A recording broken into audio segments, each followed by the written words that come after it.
The Johnsons get the hookup at the happiest place on earth, but VIP treatment turns Dre and the gang into first-class divas.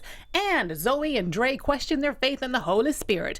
Hey, stay with us because we're going back to black with the return of the Mac Daddy. That would be Dre Johnson in the season 3 premiere and episode 2 of the Blackish After Show.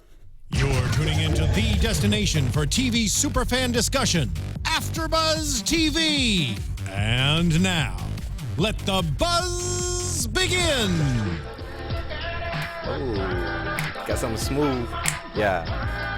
Return of the Mac, yeah. Dre is the Mac Daddy, isn't he? I don't know about all that. Oh, yeah, he is. I'm not giving any man that credit. All right. Guys, welcome back to season 3 for the after show for Blackish. Hey, we got some new faces on the panel this season. I'm one of them.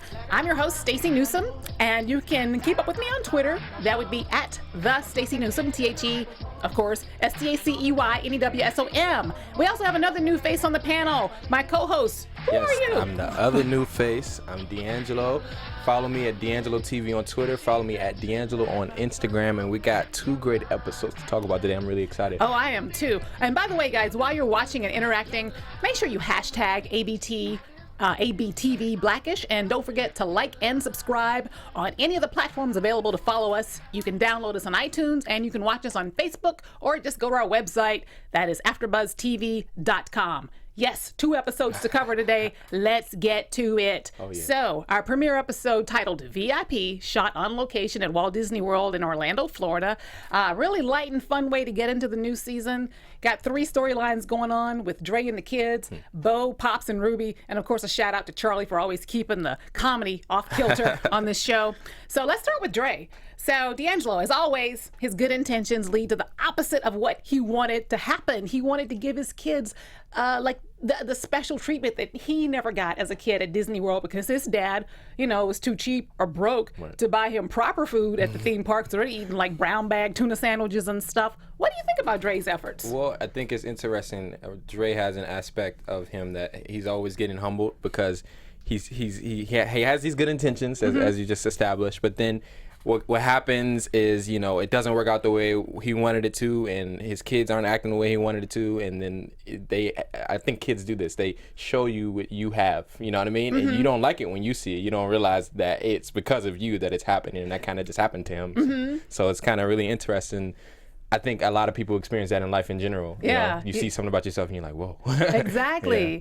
And so he sees, this pretty erroneous behavior in these guys. These kids are like, they're skipping the lines, which is awesome. I love the look on the faces of everybody looking at them, because and it goes to their heads. It's true. When I've always had to wait in line, but those couple of those opportunities when you have to the pass, you can jump in front of everybody, you feel like VIP. Yeah, you do. First class level type stuff. Yeah, like the red velvet rope treatment. You're like, what's up? What's up? And so I might not be far off. That's all I'm saying. I might pull the shades out and get out my face type style too. So yeah. Well, let's go back to what you said. It was really interesting about how he sees himself in the kids as far as their attitudes basically is because of his success, and they've got now a sense of entitlement because, they have access to things that he never did, and they don't understand, the life that he had before as far as not being privileged at all. And these kids are so privileged, they don't seem to have a sense of struggle. They don't have a sense of it's just all entitlement to them. Well, it's interesting because we had Lawrence Fishburne's character, his grandfather, and then Ruby. One of the flashbacks they gave was when he was there, and he was complaining about having the tuna sandwich, and then Ruby and his father were talking about how they felt he was so unappreciative compared to the fact that they didn't have money in that time. Right. And so it was even a gift that we even got you there in the first place. Right. So it's really interesting that as a kid, he was ungrateful and kind of went full circle. Now I got you to Disney World, but now we got you first class treatment at Disney World. You guys aren't appreciative. So it's kind of again, similar to how he is. Right. And I will say, him and his wife are the reason that they both have money because she is a doctor, so she balling too. So they both, that they're obviously the show has really established how well off they are. Yeah, and the fact that they are so assimilated into I guess, a culture that Dre himself didn't experience, because Dre kind of came from the hood, Right. and these kids are completely immersed in not the hood. And so he's worried. That's the whole premise of the show, that they're not, they're losing their blackishness, So this whole VIP treatment, one of the funny lines in the movie was when Dre gets mistaken for Marshawn Lynch. Oh yeah. And the son's like, Dad, he thought you were Marshawn Lynch. And he's like, son, it's just a flattering form of racism. How real is that? I mean, I can go down a list of the amount of artists or athletes that I've been confused with. And, Like who? No, you know what? I'm not No, even. I I'm want to not. know. Come on, tell us. I mean, I've gotten so many. I've gotten. Just think of any athlete or rapper who's African American and has dreadlocks. I've been compared to them. Not Fetty Wap, though. Not Fetty Wap. Not yet, but hey, you never know. It could be that one person that see me from a certain angle. You know? If you like close one eye, maybe they might think. So I'm just saying I can really relate to that, and I love how off the wall it was. It was Marshawn Lynch, who like looks nothing like Dre, but like you could just get so many off the wall things. So that was pretty funny. Anybody call you Terrence Trent D'Arby yet? I don't know. I don't know who that is, so I wouldn't know how to respond. The guy wishing love, wishing well, kissing till boom, boom, boom, boom, boom, boom. Hey, Boom, boom, boom, boom, boom. I know. I don't know who that is. Okay. I'm here for you. I'm guessing I might be just a couple years older than you then. I don't know. How old are you? 20? I am 23. Oh, 23. you're just 6 months older than me. Okay. So I anyway. like that. There we go. All right. All right. So the kids, after they have their VIP treatment, okay, they've got the private tour guide showing them around. Tour guide's like, hey, you only hired me for this amount of time. I'm out. Kids have a meltdown. Yeah. Now they're like regular people. They got to stand in line, Talk about bougie, just spoiled. I mean, it's that was real. I think he was one of my favorite characters in that episode. Yes. Because he showed a lot of dynamics from his acting skills. Mm-hmm. But also the irony in the fact that he how he closed out the conversation, Right. like it was because when Dre had kind of kirked off on him early in the episode, Yeah. he kind of just brought it full circle. He's like, I remember that you did that. All right. Yeah, he's like, I bought you. Yeah. He's like, you didn't buy me. Right. You didn't buy me. So that was a good little like back and forth there. So that was cool. And so kids have the meltdown because it's like, oh, we're regular people now. And Dre, he's like, these kids are ungrateful. These kids are so ungrateful. And he's like done with them. He's like, sends them on their way. Temper tantrum. Yes. So meanwhile, while that's happening, they're having their meltdown. Bo is unexpectedly having an awesome time. She did not expect to. She's pregnant, so she can't ride, the big ride. So she has to go hang out with Pops and Ruby.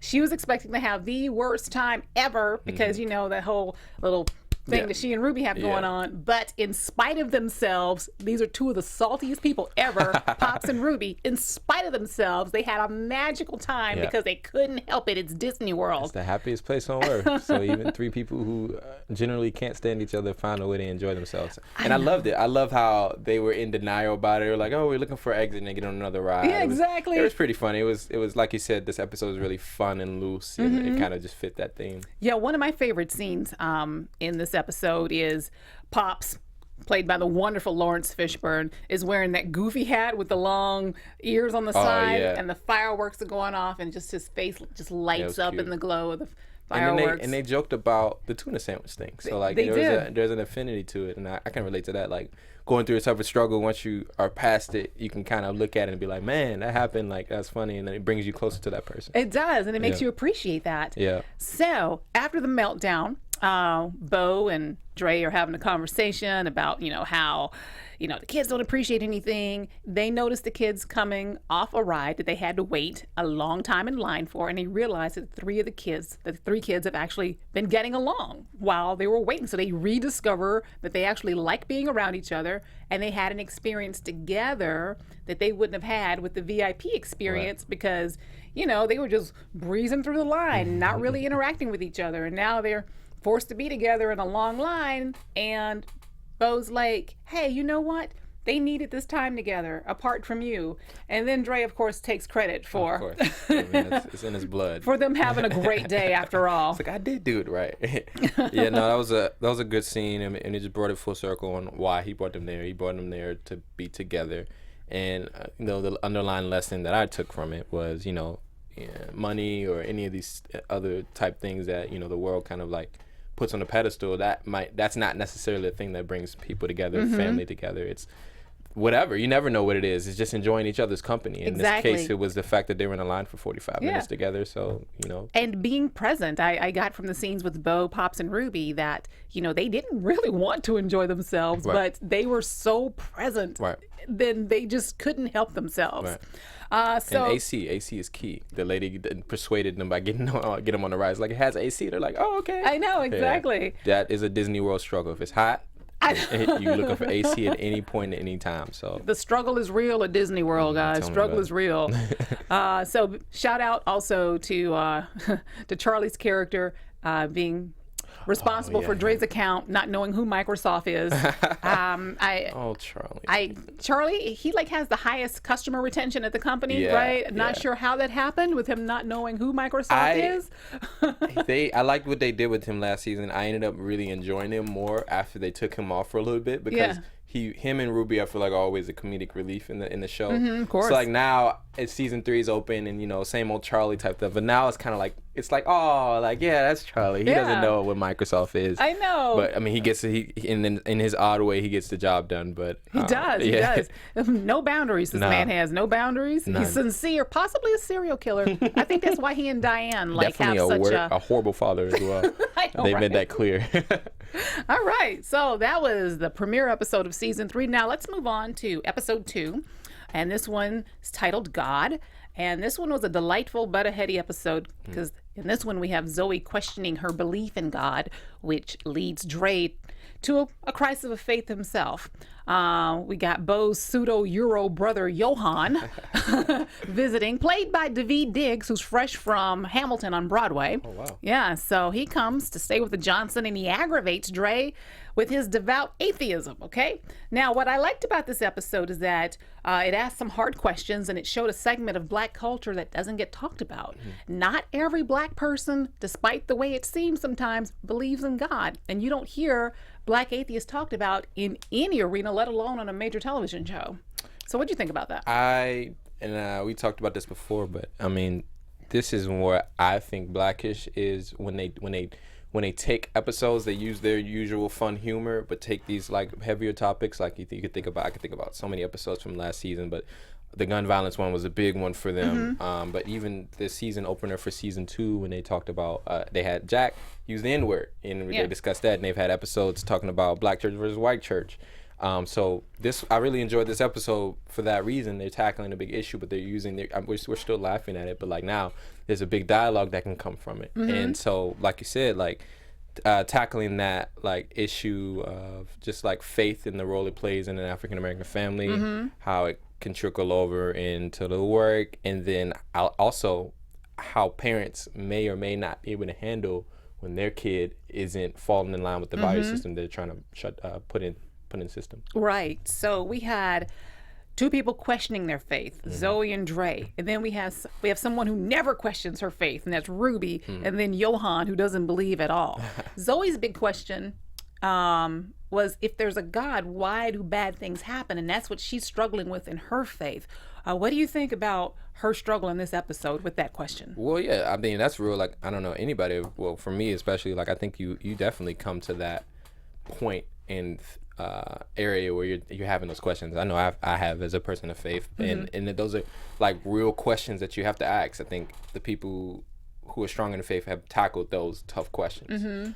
So that was really cool, like realistic. It's cool, and I think that's the age she's at is where you start asking those type of questions. And what was interesting was Dre was unable to address it. He was kind of more like, "I'm your father, listen to me." Yeah. Which, in this house we pray. Yeah. We say grace in this house. Which on the outside looking in is not the right way to handle it, right? But yeah. I mean, I know for a fact that is a lot of ways that is how it's handled, because sometimes they don't have the answer themselves because they never thought about it. Right. Which is so fascinating. Well, do you think it's proper And this episode sort of addressed it to impose your faith on your children. Right. Well, I mean, I would say no, of course not. I mean, as a kid, like I'm just 24, so I was in my mom's house. I live with my mom, and she's a strong woman of faith. Yeah.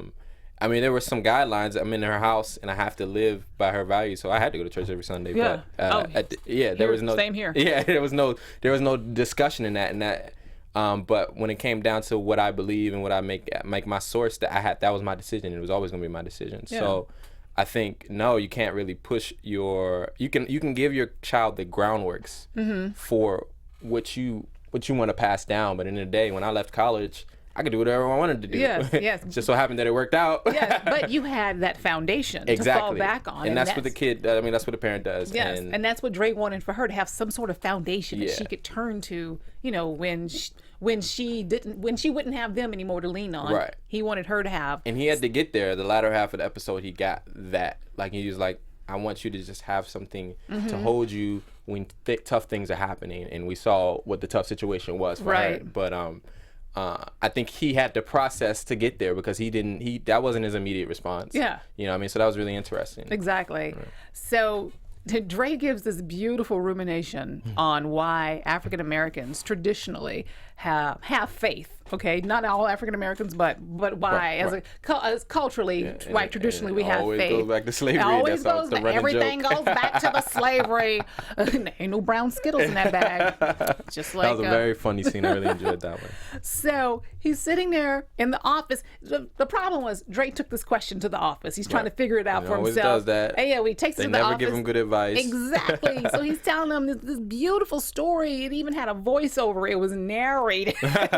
And we come back to the office, and they're snoozing. And he realizes there's a pattern here. He looks around him, and he's like, all the black people are believers, and all the white people are non-believers. And he goes, this is some white truth.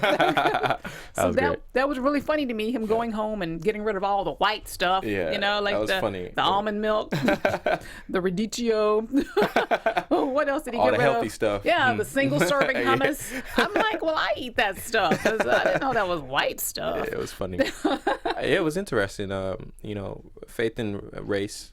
I know I used to always hear that sometimes that Sundays could be considered the most segregated day of the week. Segregated, and the idea when you say that is that when it comes to church, you know, a lot of times it's very racially. You get your black church, you get your white church, your Latino church. It just, you know, breaks down, and there's a lot of truth to that.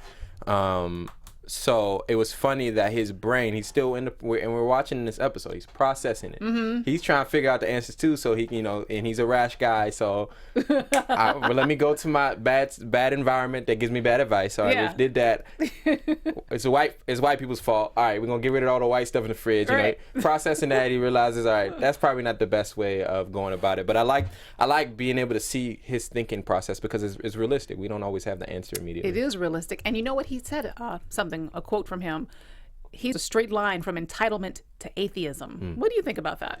That's a good, you know what, it stuck with me, but I didn't get the time to sit with it for a while. But it's a very interesting point. Very interesting point. From the standpoint of, if you look at why some people go to faith. Some people go to faith because I'm letting go. It feels like we're talking, it's all church today. We're going to church. Let's if go y'all ain't to realize it. The episode's called God, we're going to church. So like, I feel like some people go to faith for the reason of like, there's things I can't control. That's why I'm going. You know what I mean? So, or bad things happen, or bad things. There's lack in my life. Yeah. So and the idea of entitlement is you kind of going then in the opposite direction, and it kind of becomes more about yourself. Yeah. Now, I'm not going to say that every atheist is like that. I don't know, but that's definitely an interesting point, because this episode, I mean, and I'm sure you'll get to this episode really pointed out the contradictions in all of the separate ways of believing, like from a person of faith, from an atheist, from the people in the middle, and I like that. It didn't tell you how to feel. It just pointed out that this is a contradiction. I like that as well. I like that as well. So yes, with the entitlement thing, I think it could go either way with atheism. I'm not an atheist. I'm a person of faith, but I was being intellectual about this, as atheists tend to be. And I feel like you either get to the point where you feel like nothing is going right in your life and it's God's fault, and you just cut him off and you stop believing, or everything's going well for you and you just don't feel the need to lean on him for anything. So you're like, I got this, you know, so you don't have a spiritual life because you feel like you know, everything that's going well is because of you, you know? So right. I feel like the road to atheism could be like either way, Yeah, either or. It's interesting. I mean, you have, and I mean, we didn't even get to there, but there's so many different identifications. You got to have agnostic people and people who believe in God and not Christian. Like, so many ways you can think about it. But like, I think, like you said, at the end of the day, like they're kind of just outlining an overall way of that some people think about it and the contradiction with that. So I really, really like that. I enjoyed it. And I enjoy when Blackish tries to do that. I do too. Yeah. Oh, and what I really liked was Dre and Ruby are having the conversation about, he says he feels like he's distant from God. And he's like, he doesn't feel like his prayer life is rich anymore. He doesn't like feel like God's hearing his prayers. And Ruby's like, because you're praying these genie prayers. Right. She's like, you know, you can't, God doesn't grant wishes. And then he thought about it and is like, oh, God, please let there be meat on this pizza. God, please let my team win. Yeah, no. And then he sits down to try and have an honest conversation with God. And I like how it's a conversation. It's like, come on, God. Come on, God. Really, God? Then his mind's wandering. And I like how that reflects, at least for me, my prayer life sometimes. I get so distracted by everything. And it's like, oh, yeah, sorry. So anyway. Yeah, I mean, it's very realistic. It's I don't think any, like, I mean, there are some people, like, I could think of some pastors who just, I mean, they have the bomb prayers, like, but they're long-winded and like these essays and just, I don't know, there's a lot of rhetoric with it. But, you know, I feel like for an everyday person, it doesn't always work like that. Sometimes your prayer is strong because your emotions are in it. Yes. And other times you're doing it because you feel like you need to do it. So seeing that scene was like very real because like it's never pitch perfect, you know what I mean? He even went down on his knees on the bed. I don't even, sometimes, you know, that doesn't work out. You don't get to do that, you know? So that was a very real scene because, again, just pointing out the contradiction. That's all. He's pointing his finger at her. You need to believe in God. Yes. But he is having his own internal struggles or questions and issues. Yeah. So it's cool. It's very cool to see. So now let's get to what kind of brings this full circle where we see, you know, what Zoe's faith actually is, if she actually has faith. The sonogram is a family affair. That seemed a little weird to me at first. I'm like, why is she taking the whole family to get a sonogram? Then, okay, for very good reason. They needed that plot device to kind of like show where everyone was in their spiritual life. So Bo goes to the sonogram and the doctor's having a hard time finding a heartbeat. And I'm going to tell you what, I had some real tense moments watching that. Like, I got really sad. I'm like, oh, is this where they're going to go with this? There's not going to be a baby? And I could just feel, like, the tension. And then the heartbeat. And then Zoe goes, thank you, God. And Dre's like, what'd you say? And Bo's like, let it go. Let it go. Yeah. So what'd you think about that scene? So much from that scene. Well, one, I like Blackish can get away with that now. I don't think they could have got away with that after like season 1, but like after the Hope episode with the gun violence, and it was just like a lot of serious scenes.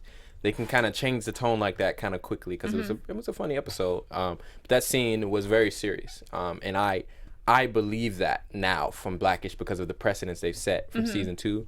And so like I was very engaged like you when I was watching that scene. I was like, man, I wonder what's gonna happen here. You know what I mean? It was very subtle, but you saw the facial expressions change, and even the doctor was a little nervous because no one knew what was gonna happen. That was the point.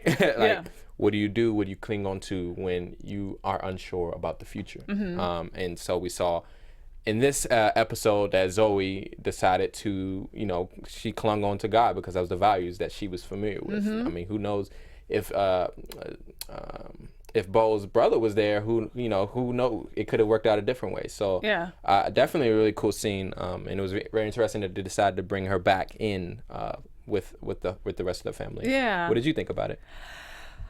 Well, you know what? I guess I was happy that they resolved that issue in this episode because, you know, as all life's problems get resolved in 30-minute sitcoms. Oh, if only. If only. But yeah, I'm glad they resolved that in this episode, and I'm glad that, you know, they all came to a place that they were comfortable, you know, in what they believed. Even Johan at the end didn't believe in anything. That last scene, it shows them all praying their individual prayers, and you know, Dre's got these really deep, sincere prayers, and Bo's thankful, the baby's okay. And then we get off into some crazy prayers, and Diane's praying, okay, if Jack has to die for me to get this bedroom, I'm okay with that, God. She's funny one.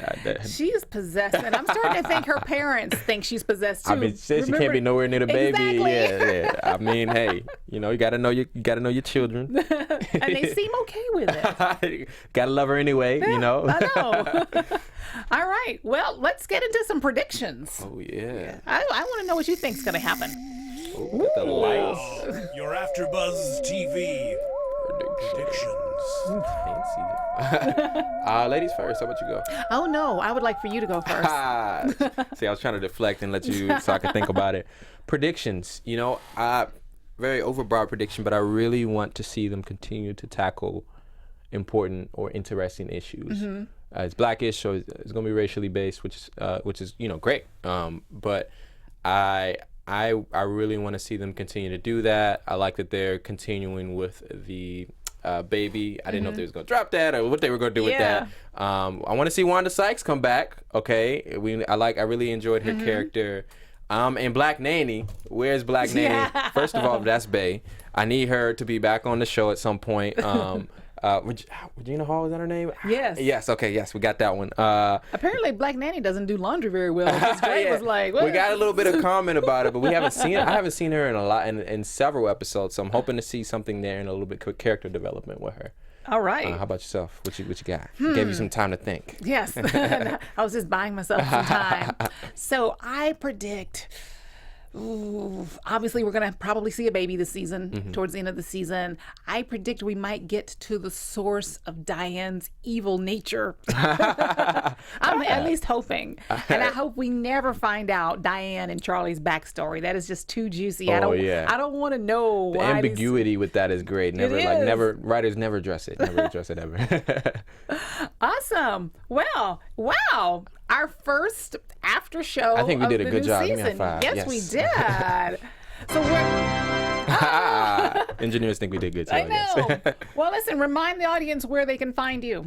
Yes, I'm DeAnJilo. Firstly, I hope you guys enjoyed the review. Please comment on YouTube, on our live streams, at all of that. Again, my name is DeAnJilo. Follow me on DeAnJilo TV on Twitter. Send your questions, send your thoughts, send your critiques. I like honesty, all right? Send that to me on Twitter, and I also at DeAnJilo on Instagram. The spelling's right there. It's a little different. My mom was unique, but what you got for us? You can find me on Instagram and Twitter at the Stacey Newsome. And yes, please make those comments. I like reading what you guys have to say, especially the good stuff. We do like good stuff. I will say that. Don't be too mean. All right, guys. We will see you back next week for episode 3 of Blackish. Yeah. From executive producers Maria Menounos, Kevin Undergaro, Phil Svitek, and the entire AfterBuzz TV staff, we would like to thank you for listening to the AfterBuzz TV network. To watch or listen to other after shows and post comments or questions, be sure to visit AfterBuzzTV.com. I'm Sir Richard Wentworth, and this has been a presentation of AfterBuzz TV. Buzz you later. The views expressed herein are those of the hosts only and do not necessarily reflect the views of AfterBuzz TV or its owners or principals.